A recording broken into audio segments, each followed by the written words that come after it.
target shooting, and shotguns for home defense.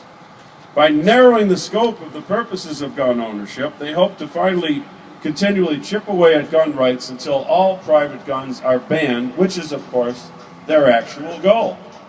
The more honest among them will admit this. In response, when you ask them, what do I do when a burglar is breaking down my front door? They'll tell you, call the police.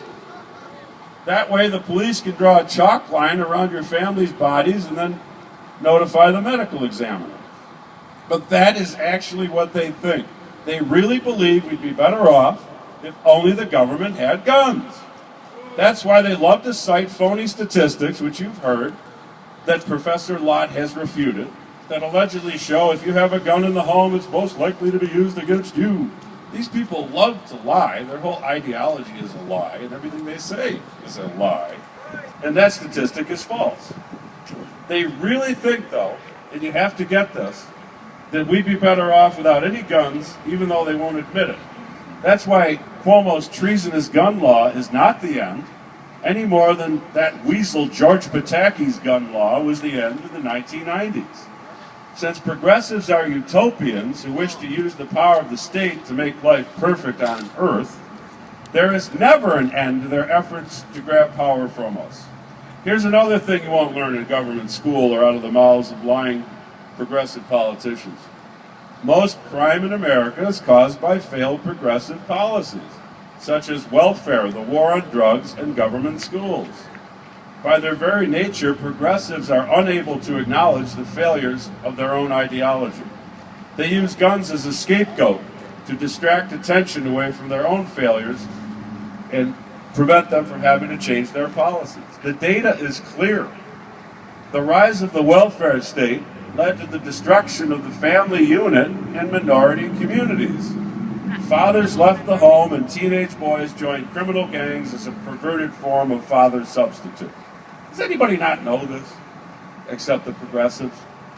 Government schools failed to provide what was missing at home and merely served as a recruiting ground for gangs and a distribution point for drugs. Local high schools in this area compete for the nickname Heroin High. By the way, I'm a criminal defense lawyer. I know what I'm talking about. I've had the cases. The progressives' war on drugs is an abysmal failure which merely sucks poor kids into a criminal and violent lifestyle once they realize that government school gave them few marketable job skills and that progressive policies sucked all the economic vitality out of once thriving inner city neighborhoods. 60 years ago, the inner city of Buffalo was a busy place with lots of economic activities. Now it's dead. It's dead, except for drugs and stolen car parts. Now, we don't really know much about the reasons for the latest shooting, the school shooting, although they were out with their agenda that very day. They are suppressing the lab report, by the way. Have you seen it? The lab report on Lonzo? But we do know that several school shooters were bullied in government school and went back for revenge. Also, the politicians brag that they have made government schools gun-free zones, which obviously creates an opportunity for a mass killer to have an easy target. So the state kidnaps your kids, tolerates bullying, gives them dangerous psychotropic drugs, and then leaves the students defenseless. And it's the fault of your shotguns locked in your safes at home? That's madness. School shootings are a failure of progressive policies. School shootings are a failure of progressive policies. Hell, they created the daytime juvenile detention center in the first place. How are we to blame for their failure? Beyond school shootings, government schools are bad places for your kids, which I've explained in a book you can find online.